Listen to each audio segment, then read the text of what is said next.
everyone. I hope that this video finds everyone well. I hope everyone is having a splendid day. Today I will be talking about my research term project, and the title of my project is called Football Factory. It is actually a reflection of hegemonic culture within football, and it is a reflection on the documentary Football High, which is a frontline special. So let's get started. This is an empty football stadium, and just to try to give you guys an idea, I'm pretty sure everyone is familiar with football, especially as it's a part of American culture. But this is just to give you an idea of where the fans sit over here in the red, and then where the teams play over here in the green. All right, so hegemonic masculinity is basically embedded within our culture as long as anyone can remember. It's dated back to Greek civilization. Young men are praised for what they do instead of who they are. This is reflected in football through athleticism. Young boys are portrayed and pushed to do the best that they can do and be the best that they can be on the field, be stronger, be faster. And this is also reflected within the documentary. There's different coaches for different specialties as young as in high school. And in football high, as some of us may know, college football is completely different. It's completely different than it's ever been. And in high school football, they're preparing the young men for college. So it's very extenuating practices on and off season. And hegemonic masculinity is also seen in football and in the documentary. Men are taught not to be soft or emotional. It is deemed feminine. And the reality is, men do suppress their emotions and their feelings mentally and physically. And they tend to ignore medical attention. And this is an issue, it's an extreme issue for those involved. Concussions is one of the negative male experiences associated with football. The physical aggression from tackling, headbutting, running, collisions into each other causes concussions, along with heat exhaustion and chronic traumatic encephalopathy, which is known as CTE, and in some cases even death due to rigorous and outstanding training and extreme pressure to perform at a desired standard athletically. Concussions are one of the most horrendous parts of footballs and have some long-term effects that have proven detrimental mentally and physically. Unfortunately, football does normalize violence, and it's seen in the fan base.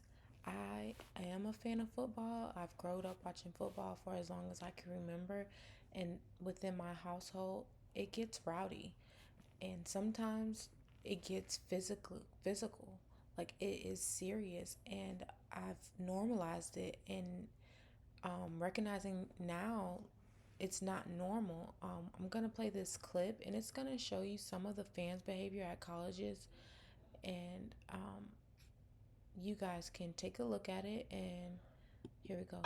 Tonight, a KGW investigation into college football fans and their bad behavior. Already this year, several fights have broken out in the stands across the country. So KGW investigative reporter Kylie Boshi dug into the numbers to find out why these fans are behaving badly. Beer, fights, and bad behavior. Security experts fear the drunken rowdiness among college football fans has reached new depths. Already this season, several fights have broken out in the stands, including this one at Ole Miss. So to find out the extent of the problem, KGW requested security records from all 128 major college football programs across the country. The records show last season, 3,778 fans were ejected. And based on the records provided, the highest fan ejection rates were at South Carolina, Wisconsin, Oregon, and Oregon State. That doesn't necessarily mean those universities had the rowdiest fans. Comparisons are difficult because data and enforcement vary from one school to the next. No surprise, though, most of the misconduct involved alcohol. Thanks, Steve. just watching the crowd, making sure no one's drinking. At Research Stadium in Corvallis, roughly 38 Oregon State Police troopers, along with private security, monitor thousands of fans. See the two guys in the orange shirt with the tan pants right in the middle up towards the top? I'm the next one over. Security has eyes on every corner of the stadium, including surveillance cameras. It's kind of like trying to run a mini city for about 4 hours. If there's trouble, police move in. In this case, a pair of fans who were ejected earlier returned, say police. So they were evicted. They're taken here to a small, nondescript room on the edge of the stadium. It's called the exclusion room. These are the fans that we've identified that have either been drinking or have drank too much, what we call overintoxication. By halftime, nearly 30 fans are ejected from the game. Most are minor alcohol-related infractions. No arrest, no citation. They're asked to leave. But there have been serious incidents. In the fourth quarter, In 2008, a fan fell over the railing after a scuffle at Autzen Stadium in Eugene. They got the fan on the stretcher now, and he's out, it appears to be out cold, too. In addition to alcohol, there's another factor that could influence fans behaving badly, explains sports psychologist Brian Baxter. Some people may feel greater anonymity when surrounded by a big crowd. Just lose yourself to the group, and your morals kind of erode, and your individual responsibility erodes, and you're more likely to do something you would never do. It's difficult to say which school has the most unruly fans because the data is so varied. Some schools don't collect arrest or ejection numbers, others didn't respond. But the reports do reveal some trends. Stadium security ejected the most fans on the first home game of the season, rivalry games, and homecoming. More fans were thrown out during evening kickoffs than day games. So earlier in the day, fewer alcohol issues.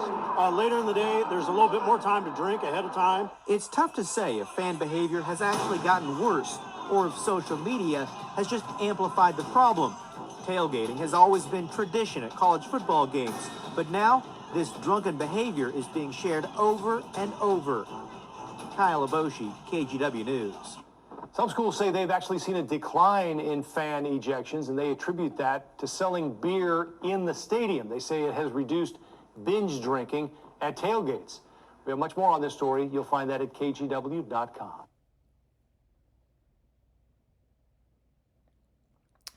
So in this video, I just want us to highlight some of the topics. Like, being around big crowds can cause people to do things that they're not normally doing, and the violence on the field and the antagonizing of the rival teams, it can cause people to act out in ways that they normally don't act. And this is seen a lot, and it's honestly sad, and it's honestly normalized. To combat the negative hegemonic experiences within football, I think that sportsmanship is going to be one of the main things that players on the field can exemplify, showing class, grace, whether they win or lose, and compassion, unity as well. If we all can come together and at the end of the day have a friendly competition, but still understand that we're on the same team, I think that matters. Awareness is going to be another one that we need to bring awareness to others of the hegemonic issues associated with violence and health deterioration of athletes, and the research to make football safer for fans, athletes, coaches, and all who are involved. Again, my name is Kayla Galvin, and I would just want to thank you guys for allowing me to share my research topic with you guys. Thank you.